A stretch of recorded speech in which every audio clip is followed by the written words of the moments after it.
विचार की पहली सीढ़ी है। इसी सीढ़ी पर रंगमंच की कल्पनाओं का आकाश अपना दरवाज़ा खोलता है और कला के सारे नमूने जैविक होकर मंच पर अवतरित होते हैं। तो ये जीवित जिंदगी को देखने का एक माध्यम है। जीवित लोगों के संवाद, जीवित लोग जो उसी दुनिया से आते हैं जहां हम और आप रहते हैं। यानी कि जो कुछ एक अभिनेता महसूस करता है जीवित चरित्रों के माध्यम से, वो सब कुछ सौंप देना चाहता है दर्शकों को और दर्शक उसे लेना चाहता है। दोनों इस समझौते के साथ एक जगह बैठते हैं। तो इसमें नाटककार की बड़ी ही अहम भूमिका हर वक्त मानी जाती रही है। आधी आबादी की कोई हिस्सेदारी नहीं है तो ये नाटक पूर्ण नहीं है। यानी स्त्री का होना एक नाटक में नाटक के संसार को पूरा करता है। क्योंकि पुरुष समाज सब कुछ लिख रहा था तो नाटक में स्त्रियों का प्रवेश ही बहुत बाद में हुआ।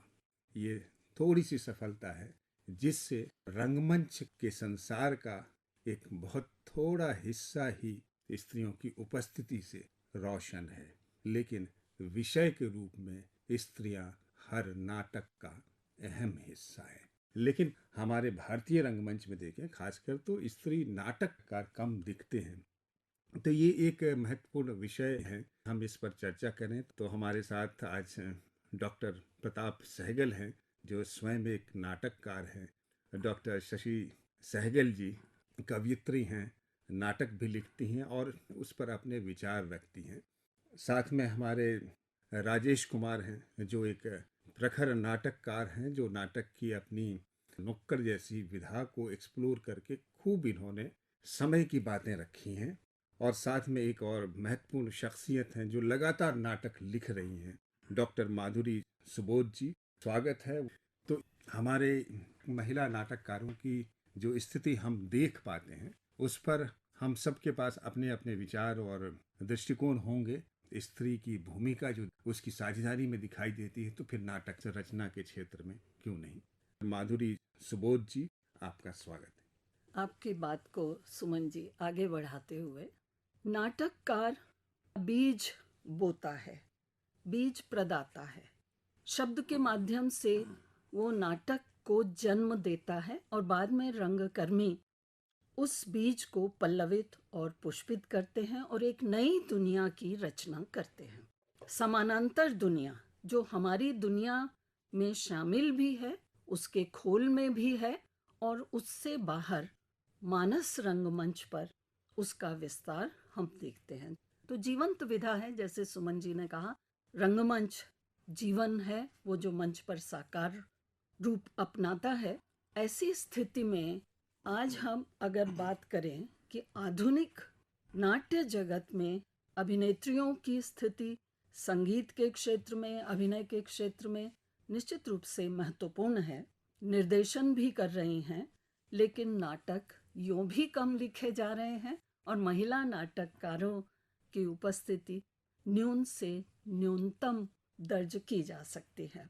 सुमन ने बहुत अच्छा आधार दिया है बात को शुरू करने का। इस पर केंद्रित कि आधुनिक नाट्य लेखन में महिला नाटककार कहाँ हैं, उनकी उपस्थिति के मायने क्या हैं और वो किस तरह से लिख रही हैं। मैं अपने अनुभव से कहूँ तो आज भी जब मुझसे कोई नाटक खेलने के लिए कोई पूछता है तो उनका एक सवाल ये होता है कि इसमें महिला पात्र कितने हैं। तो ये महिला पात्र कितने हैं ये अपने आप में ये दिखा देता है कि बहुत मुश्किल है इस तरह के नाटकों को लिखना भी आज कि जिसमें महिला पात्र अधिक हों। लेकिन जो छोटे शहरों में, कस्बों में, गाँवों में, वहाँ भी अभी भी जो चल रहा है नाटक, उसमें पुरुष ही आके महिलाओं की भूमिका कर रहे हैं। तो अभी भी वहाँ बदलाव तो नहीं पहुँचा है, जिस बदलाव की हम लोग कामना करते हैं या वो बदलाव अभी तक वहाँ नहीं पहुँचा है। लेकिन इस सब के बावजूद मैं देखता हूँ कि कुछ महिला नाटककार ऐसी हैं जो चुनौतीपूर्ण नाटक लिख रही हैं। मैं देखता हूँ कि विभा रानी जो लिख रही हैं, उनके अगर आप नाटक देखिए तो बिल्कुल अलग तरह से आधुनिक परिस्थितियाँ हैं, ये जो आधुनिक समस्याएं हैं उनको लेके नए तरीके से विमर्श रचने की कोशिश करती हैं। लेकिन ये गिने चुने नाम हैं। आज भी दिक्कत वहीं की वहीं खड़ी हुई है। जब ये पूछा जाए कि महिला पात्र कितने हैं तो समझ लीजिए कि अभी भी स्थिति बहुत ज़्यादा सुधरी नहीं है। संघर्षशील नारी के रूप में मैं काजल को देखता हूँ कि हमेशा नए नए वो विषय जो उनकी ज़मीन से जुड़े हुए हैं, चाहे वो एक आवाज़ मोहब्बत की हो या उनके जो दूसरे नाटक, उनको लेकर आती हैं और उसके बहाने वो फिर वही उन सवालों को उठाती हैं जो कि आधुनिक परिप्रेक्ष्य में जिनका महत्व है, यानी जो नारी स्वातंत्र का जो प्रश्न है। अब नारी स्वतंत्र के बड़े रूप हैं और सब अपने अपने तरीके से नारी स्वतंत्र को देख रहे हैं, लेकिन अगर वैचारिक स्तर पर मुझसे पूछो तो मुझे लगता है कि वैचारिक स्वतंत्र वही है कि वो अपने तरीके से सोच सके, अपने तरीके से अपनी बात कह सके, अपने तरीके से, और उस पर वैचारिक द्वंद्व हो। तो ये चीज़ें भी हमारे नाटकों में अगर मिलती हैं तो मुझे लगता है उससे बदलाव की गुंजाइश ज़्यादा है, और देखना ये चाहिए कि बदलाव आ रहा है कि नहीं आ रहा है। राजेश जी, आप क्या सोचते हैं? मैं बात वहां से भी शुरू करूंगा जहां पर चर्चा सुमन जी ने की है। शुरू से ही हम देख रहे हैं कि हमारा जो पितृसत्ता, और वहीं से नहीं, आज भी आजादी के अगर आधुनिक नाटक की बात करें, अगर विशेषकर महिला पर हम बात करें, तो ये संख्या जितने पुरुषों को दिखाई देगी, जितने अच्छे अच्छे नाटक या अच्छे लेखक हमारे सामने दिखाई दे रहे हैं, उसकी तुलना में हमारी स्त्री लेखन जो है उसको फोकस भी नहीं किया गया। लेकिन हाल में जो सक्रिय महिला लेखन में जुड़ी हुई है, चाहे उसमें त्रिपुरारी शर्मा, उन्होंने कई नाटक बहुत बेहतरीन से लिखे हैं। मीराकांत ने ऐसा नहीं कि ये महिला लेखन है तो उनका कार्य क्षेत्र जो है केवल महिला तक ही केंद्रित है, नहीं, उन्होंने भुवनेश्वर दर भुवनेश्वर, कंधे पर बैठा सांप, 1 दर्जन ऐसे नाटक लिखे हैं। डॉक्टर कुसुम कुमार के नाटकों को हम कैसे भूल सकते उनको हैं? तो भूल ही गए हैं दिल्ली लोग। ऊंचा सुनती है और रावण लीला, जो एक लोक फोक फॉर्म में किस तरह से नाटक के अंदर नाटक और कटरता और खेल हो रहा है, बहुत अच्छे ढंग से उभारा उन्होंने जो है। मृणाल पांडे के भी कुछ नाटक हैं जो रचि राखा वो है। विहारानी लगातार सक्रिय है और पिछले दिनों प्रेग्नेंट फादर जो है, नटरंग पुरस्कार भी मिला है उनका जो है। नाटककार के रूप में वो एक बहुत प्रतिष्ठित नाम है, नादिरा बब्बर। सुमन केसरी का जी का नाटक इधर हाल में गांधारी आया है। तो मैं कुछ और नाम जैसे ईशा किरण खान, उषा गांगुली ने, उमा झुनझुनवाला की तो बहुत अच्छा रेंगती परछाई हमारे नाटक अरबी कहानी पर जो आधारित है, वो बहुत ही खूबसूरत नाटक और बहुत ही महिला के सवाल को ले उठाता हुआ है। पूर्वा नरेश भी आज तक हम आधा दर्जन उनके नाटक जो हैं बहुत ही सारे अलग-अलग अलग अलग विषयों पर उन्होंने, सब रंग है और ऐसे बाय बाय टाटा। नियमित रूप से लिखना, और ना केवल लिखना बल्कि पूरे रंग कर्म से जुड़े रहना और रंग कर्म के सवालों से जूझना, हाँ वो जरूरी है। वो सुविधा अभी महिलाओं को कम मिलती है। हाँ वो परिवार की वजह से, वो एक सोशल टैबूज की वजह से, हाँ। मॉरल टैबूज की वजह से, और जो सेल्फ इम्पोज्ड डिसिप्लिन है महिलाओं का, उसकी वजह से वो खुद हाँ, नहीं इतना खुल इन सब पाती के हैं। बीच मुझे लगता है डॉक्टर शशि सहगल जी अपनी बात रखना चाहेंगे। हम अगर नाटक की बात करते हैं, महिलाओं पर आज का विषय जो केंद्रित है, महिला नाटककार पर, तो हम पीछे जाकर उसके बारे में पूरा न्याय नहीं कर सकते। हम आज रह रहे हैं, हमें आज की परिस्थितियों में, आज के जो भी सामाजिक धार्मिक कह लीजिए परिप्रेक्ष्य हैं, उनको देखते हुए उसमें स्थापित करना है महिला नाटककारों को, जो आज लिख रही हैं, जो आज अभिनय कर रही हैं। तो मैं आप सबकी बातों से सहमत होते हुए भी अपनी बात रखना चाहूंगी कि मैं आधा भरा हुआ गिलास देख रही हूँ, आधा खाली नहीं देख रही हूँ। बहुत सुंदर। राजेश जी ने जिन महिलाओं के नाम लिए, मृणाल पांडे ने भी लिखे, मीराकांत ने भी लिखे, उनका नाम आप ले चुके हैं, और उमा झुनझुनवाला ने तो इतना बेहतर काम किया है, इसलिए मैं उन्हें बेहतर कहूंगी कि वो बंगाल में रहते हुए हिंदी रंगमंच को, हिंदी नाटक को इतना आगे लेकर आई हैं और सफलतापूर्वक वो लगातार काम कर रही हैं। चाहे उनका रेंगती परछाइयाँ हो, या हजारा ख्वाहिशें हो, या चौखट हो, लम्हों की मुलाकात हो, भीगी औरतें हो, अनेक हैं। उन्होंने अनुवाद भी अनेक किए। तो हमारा समाज जो है, हमारी सतियाँ जो हैं, आगे भी बढ़ा रही हैं, तो उसको रोक भी रही हैं। चाहे कितना भी दम हो, कितना भी साहस हो औरत में, लेकिन कुछ तो उसको सपोर्ट चाहिए, सोसाइटी की सपोर्ट चाहिए, उसको परिवार की सपोर्ट चाहिए, उसको संतान की सपोर्ट चाहिए। ये उसको अभी कम मिल रही है। एक अभी रिसेंटली मैंने एक नया नाटक पढ़ा, वी शुभा लक्ष्मी, पुरस्कृत नाटक है। एक नया विषय लिया उन्होंने, कीड़ों पर नाटक है। कीड़े सभा करते हैं कि क्या हम मरने के लिए हैं, हम जिए कैसे, हम खाएं कैसे, हम ये कैसे करें। तो मैंने अपने अध्ययन अध्यापन और नाटक के क्षेत्र में ये कीड़ों वाला विषय पहली बार देखा और बहुत अच्छी तरह से उन्होंने उससे प्रस्तुत किया। और अंततः कीड़े ही एक ऐसा रसायन ईजाद करते हैं कि उन पर कोई रसायन असर नहीं करेगा। मैं एक पक्ष की और ध्यान खींचना चाहता हूँ आप लोगों जी का जी जी कि पुरुष नाटक लिखता है, मंचित कैसे हो। हम्म, वो निर्देशक और पुरुष का जो रिश्ता है वो बनता नहीं कई बार। और अब महिलाओं का साथ दिक्कत दूसरी और है कि वो खुद लिखती हैं, ये पुरुष भी लिखते हैं तो हमारे नाटक खेले जाते हैं, लेकिन महिलाओं के साथ दिक्कत ये है कि उनके नाटक वो ही खेलती हैं अधिकतर। चाहे आप माधुरी जी को ले लीजिए, चाहे आप काजल को ले लीजिए, उमा झुनझुनवाला को ले लीजिए, विभा रानी को ले लीजिए, आप बताइए कि उनके नाटक और कौन खेल रहा है। और अगर और नहीं लोग खेलते तो रंग कर्म का परिप्रेक्ष्य बनेगा क्या, पहचान उनकी स्थापित होगी क्या। वो आज खेल रही हैं, कल वो नहीं रहेंगी, तो क्या वो उनका नाटक नाटक रहेंगे? खेले जाएंगे। इस हमारे बात साथ ही को चित्र माधुरी। आगे बढ़ाते हुए आज का हमारा विषय महिला नाटककारों पर है। मैं कुल मिलाकर नाटककारों की स्थिति पर विचार करना चाहती हूँ। रंग कर्म बहुत हो रहा है, कविताएं भी प्रस्तुत हो रही हैं, कहानी, उपन्यास, जीवनियाँ इत्यादि। रंगमंच सर्वधर्मी कला है, आप सब कुछ इस पर उपस्थित कर सकते हैं, लेकिन सवाल नाटक का है। नाटक आप देखें यूं भी बहुत कम लिखे जा रहे हैं, क्योंकि नाटक लिखना बहुत चुनौतीपूर्ण है। नाटक लिखना अपने आप में शब्दों के साथ और दृश्य बिंबों के साथ, अभिनय क्षमताओं के साथ जूझने की, जद्दोजहद करने की स्थिति है। तो यूं भी नाटक कम लिख रहे हैं आजकल। जगदीश चंद्र माथुर हों, राकेश हों, लक्ष्मी नारायण लाल हों, धर्मवीर भारती हैं, उनको लिखे हुए ज़माने हो गए। उसके बाद महत्वपूर्ण नाटक लेखन कहाँ हुआ है? जो अधिकतर नाटक लेखन हुआ है 90 के दशक के बाद, वो विमर्श धर्मी अधिक है। और विमर्शों की चर्चा करते समय, चाहे वो स्त्रीत्ववादी विमर्श हों, चाहे वो राजनीतिक विमर्श हों, वहाँ दूसरा ट्रैक होता है, विचार का, सिद्धांत का, एक पक्षधर्मिता का रूप नाटक ले लेता है। इस दृष्टि से महिलाओं ने जो नाटक लिखे हैं, जो आप कह रहे हैं कि स्वयं निर्देशन के क्षेत्र में भी उतरना पड़ता है।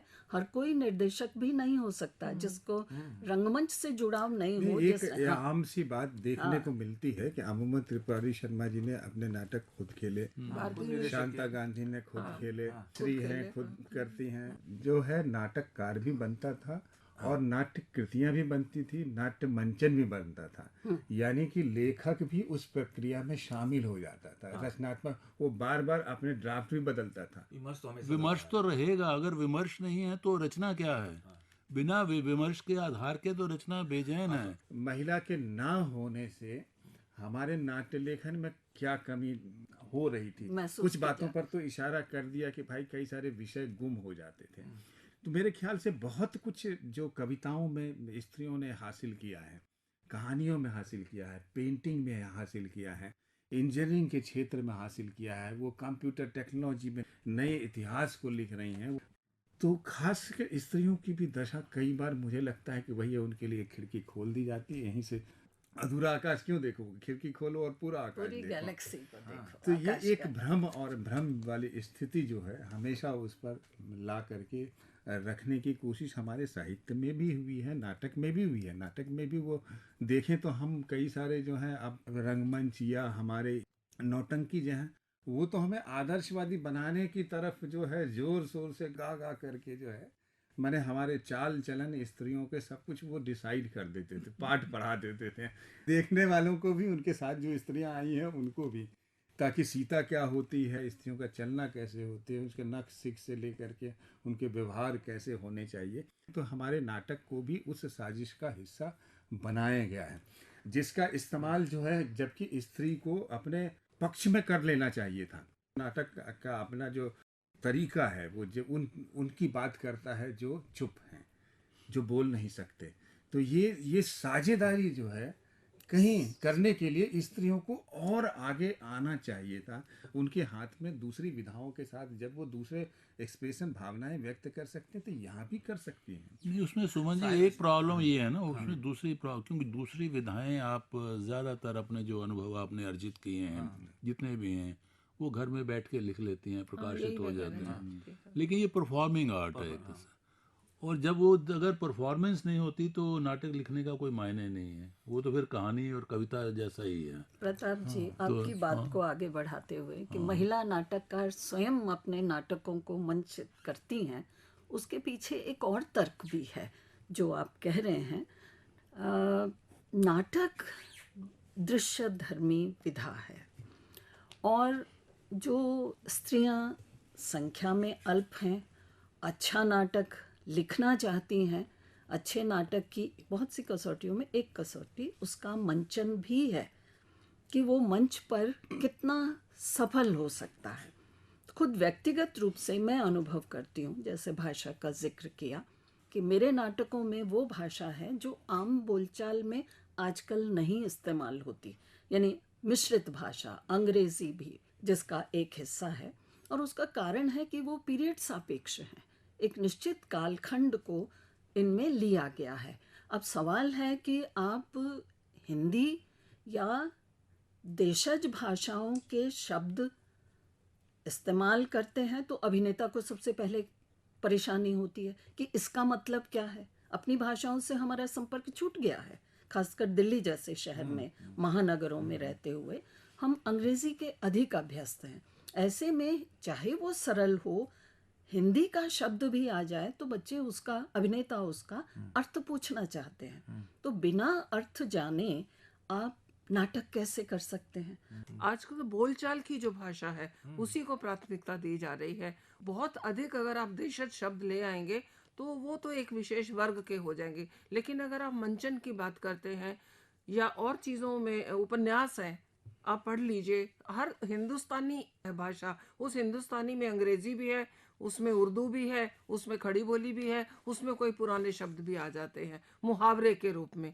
मेरा कहने मतलब है कि आप देखिए दूसरी भाषाओं में, कहानी में, कविता में स्त्री विमर्श एक ऐसा सवाल खड़ा हुआ है, और वो जैसे आप देखिएगा, लेकिन उनके अंदर से जो इस मूवमेंट के द्वारा, स्त्री विमर्श के द्वारा जो एक बड़ी दुनिया हमें दिखाई दी है, मुझे लगता है कि इसको नाटक में भी स्वीकार करना चाहिए, क्योंकि स्त्री की पीड़ा के कारण, स्त्री के दर्द के सबसे करीब वो जान रही है, महसूस कर रही है, परिवार में उनका घुटन कैसे हो रहा है हम देख सकते हैं। लेकिन हम आउटसाइडर होकर, बहुत सारे लोगों ने स्त्रियों को अंदर झांक के लिखा है, लेकिन ये तो बहुत करीब है स्त्रियां। अगर स्त्री रचनाकार, स्त्री नाटककार अगर वहां से ऐसे सवालों को लेकर आती हैं, तो हमें लगता है कि इसका स्वागत करना चाहिए, स्त्री विमर्श के तरह या नाटक विमर्श ये के सही स्त्री कहा विमर्श। आपने। और अगस्तो बॉल का मुझे थिएटर ऑफ द ऑप्रेस्ड की जो पहली कहानी है स्थापना वाली, कि वही एक स्त्री जब अपने गर्भ से बच्चे को जन्म देती है तो उसे लगता है कि वो मेरा ही है, और लेकिन जब वो पिंड जो है वो अपने आप संसार को जब अनुभूत करने लगता है तो वो उससे अलग छिटक जाता है। तो स्त्री पहचानती है, अरे ये मेरे से निकला हुआ है, मेरा ही पिंड है, लेकिन इसका अस्तित्व अलग है।